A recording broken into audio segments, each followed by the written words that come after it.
কে খেলা শুরুর আগে বলছিলাম না যে ম্যাচ আমরাই জিতবো? এখন বিশ্বাস হলো তো? আমরা যা বলি করে দেখাই। আমরা প্রথম ম্যাচ জয় দিয়েই শুরু করছি এবং জয় দিয়েই শেষ করবো ইনশাআল্লাহ। আরে ভাই, অল্পের জন্য আজকে আমরা ম্যাচটা জিততে পারলাম না। একেবারে অল্পের জন্য ম্যাচটা আজকে হাতছাড়া হয়ে গেল আমাদের।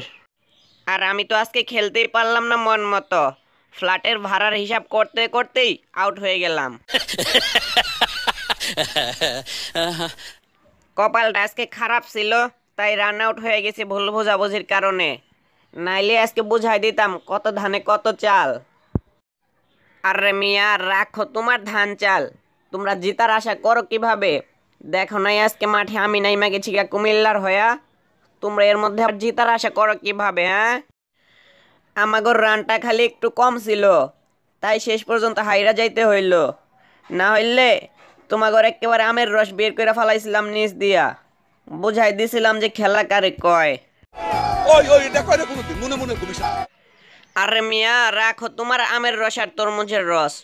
তোমরা কি ভুইলা গেছো যে ফিনিশার হিসাবে টিমে আমি ছিলাম? এখানে আবার তোমরা আমের রস আনো কোত্থেকা? জিতার আশা করো কিভাবে? বুঝি না, কিছু মাথায় তো ঢুকে না। সমস্যা নাই, আজকে হারছি তো কি হয়েছে?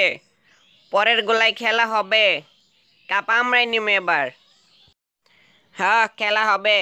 কাপ নেওয়ার জন্য এবার আমরাও প্রস্তুত আছি।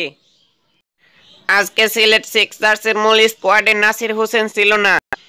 এটা এটা এটা হাস্যকর, হাস্যকর এই দেশের জনগণের জন্য হাস্যকর। যাই হোক বন্ধুরা, ভিডিওটা কেউ সিরিয়াসলি নেবেন না।